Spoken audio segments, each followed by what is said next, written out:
7, 6, 5, 4, 3, 2, 1.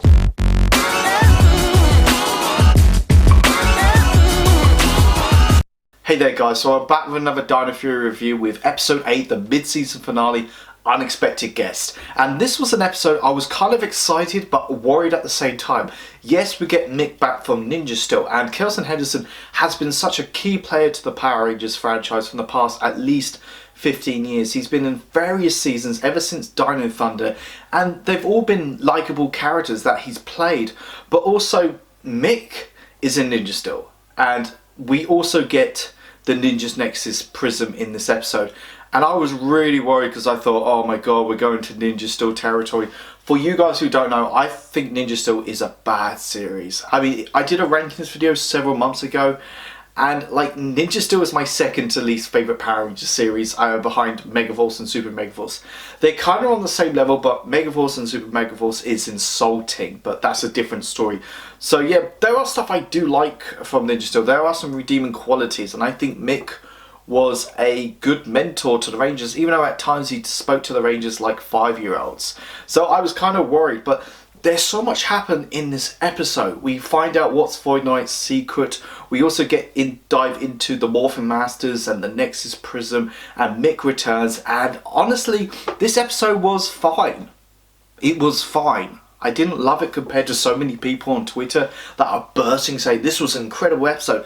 Yes, at times it was incredible. That sometimes it was just like meh. So this episode starts off really odd. I mean, we're in the middle of a Megazord battle and it's all original footage, but don't get too excited because it's not that impressive and it's very limited. I mean, if you look closely, the DINO FURY Megazord is all CGI and it doesn't really hold up.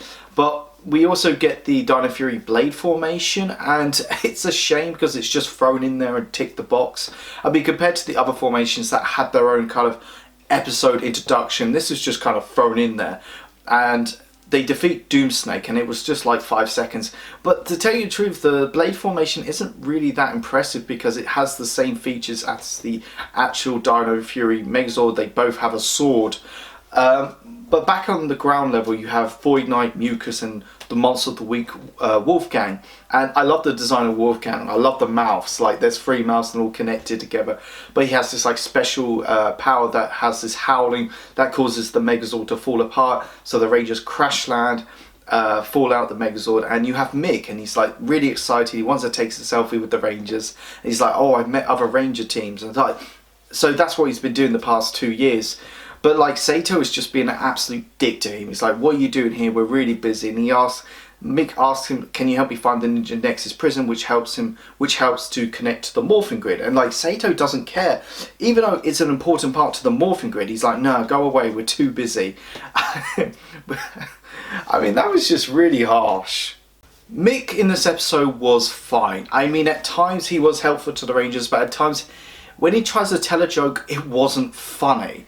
But also, compared to Ninja Steel, we actually get to see more of his shape-shifting abilities. And we actually get to see more in like 1 episode than the whole 2 seasons. But yeah, that was kind of cool when he transformed to like a bird, then like a basketball, then like a toy car.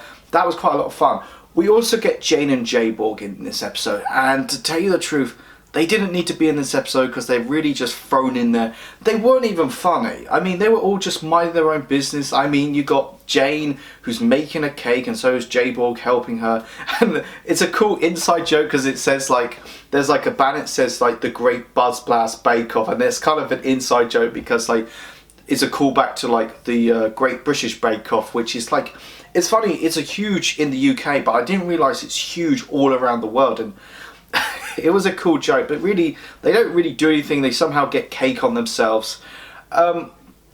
So there's a monster arrives, Wolfgang, and he wants to try to find Mick. And so the Rangers come to the rescue. And this scene is really stupid because they do morph, but it's just outside of their work. Surely there must be someone who's looking outside the window or there's CCTV. But yeah, they're overwhelmed by Wolfgang because his howling could just take down, like easily, like remove their like power-ups, so they teleport away. So back at the base, Mick shows the Rangers his database, which tells them about other Ranger teams, but also the Nexus Prism. This is really cool because I'm hoping at some point, whether it's this series or the next series, the Rangers will go back to this database. Whether they're in a certain situation they don't know how to handle, or a certain villain from a previous series returned, and so they had to go back and learn from other Ranger teams. It'd be kind of what DINO Thunder did when they went back to learn about other Ranger teams before them. But like, so Mick helps the Rangers find out how to stop like Wolfgang's howling, and he tells a really bad joke, and all the other Rangers are kind of like honestly, that wasn't funny. That's like something what Ninja Steel would do, and I'm like saying to myself, like, just have Mick in this episode, then he goes away. So the Rangers locate the Nexus Prism, and as they encounter it, I gotta say the music is just amazing. But Sato uses his alien powers to read the Nexus Prism, and he learns a lot from it. The Morphin Masters created the Nexus Prism, which led to the Ninja Steel Rangers having their powers, but also the Morphin Masters created other powers for other Ranger teams, like the Dino Gems from DINO Thunder and the Energems from DINO Charge. But they have been observing other Ranger teams like Ninja Steel and Beast Morphers. I can understand why they showed those clips because they're quite recent. So the Nexus Prism is on a new mission. I mean, I'm guessing it's going to lead into the 6th Ranger, but I'm thinking bigger. I mean, we're only 2 years away from the 30th anniversary, so maybe there's something big going on. But also Hasbro wants to kind of reboot the franchise. Like, they want to do like a multi-TV show and multi-movies, so it could lead into that. I'm just thinking big here, but it's most likely got to be the whole 6th Ranger. But I'm guessing, like, does the Ninja Nexus Prism need to have Ninja in the title anymore? Because it can be just, if the Nexus Prism has multiple functions other than being so limited to the Ninja Steel Rangers, I'm just saying, like, I mean, I thought after Ninja Steel the Nexus Prism would just go away, but somehow it's doing other things for other Ranger teams. So Wolfgang and Boom Tower arrives, and the Nexus Prism heads to the bottom of the ocean. I'm guessing, my theory is to awaken the 6th Ranger or the 6th key, and Boom Tower and Wolfgang just overwhelms the Rangers to a point. The Rangers are so weak, they're just trapped underneath all these like nets and wooden boxes and empty barrels. So Wolfgang is trying to cause a cliff to fall on them, but like Mick arrives and gives like Wolfgang a treat, which is kind of like makes Wolfgang's voice to be really like soft and high. I thought that was a funny moment. But we also, so they all grow big, and we get introduced the whole new formation of the DINO FURY Megazord, which is all 5 swords combined, and it's called the DINO FURY Megazord Warrior formation, and it is a really sleek design, I gotta say. But in terms of new features, it doesn't do anything new. I mean, yes, it has a shield now, but that's really it. So they completely annihilated Boom Tower. Wolfgang tries to like jump behind him, but somehow he gets impaled, so that's easily destroyed. So Boom Tower is destroyed. I'm guessing he will come back. Like I guarantee you he will come back. Whether it's because in the Sentai counterpart, his counterpart is kind of like destroyed really early, but he does come back like halfway through, but he gets killed off again.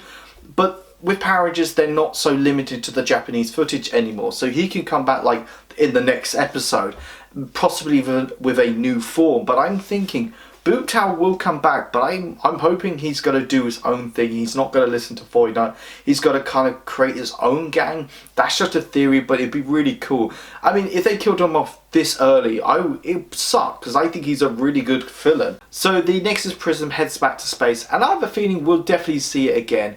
But in this episode, we get to learn what's behind that door in Void Knight's base, and what his big secret. And for the past 6 or 7 weeks, I've been saying that it's his own secret Megazord that he wants to power up, but I was wrong by miles. So basically he has like a wife or fiance or his lover that's in stasis, and he's using the Sporks to like maybe somehow find a cure, or maybe find a way to bring her back to life.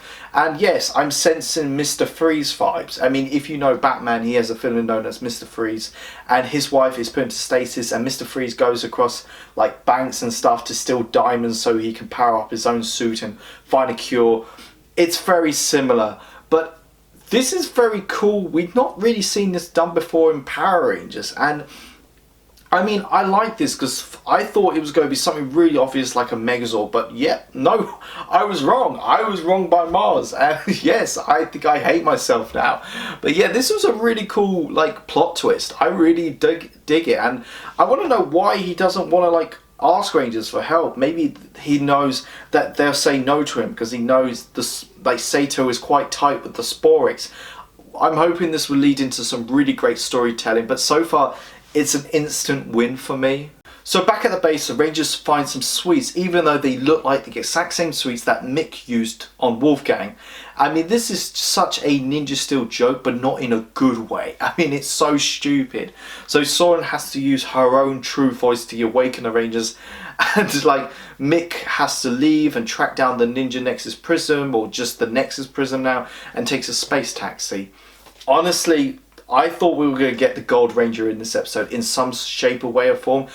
I mean, if you think about it, if you go back to the previous 2 seasons where we had the 6 Ranger come in, but we take a summer break and then we dive into the 6 Ranger stuff. But no, we didn't get any kind of 6 Ranger stuff at all. So overall, Unexpected Guest was okay. I mean, I wanted to love this episode because we get to dive into the mythology of the Morphin Masters and the Nexus Prism, and Mick returns, which connects to other seasons, which is really cool in Power Rangers, but we also get to learn about Void Knight's secrets. But on the other hand, there's so many things that really drag it down for me. The jokes weren't funny, it had some really stupid moments. Jane and J-Borg were just wasted, the Megazord battles were just very lackluster. So I gotta give this episode a 3 out of 5. It's not my least favorite episode in DINO FURY, but it's definitely not like my top 4. So overall, I mean, DINO FURY so far has been really good, apart from a few misses, but that's to be expected. So I can't wait for the other half of the series, but also series 2, and where does this lead into? Could this lead into something more than just DINO FURY? Could this lead into like movies and TV shows? I'm hoping, because so far it's diving into so much from the lore of Power Rangers. But overall, it was a good episode, but so far DINO FURY has been great.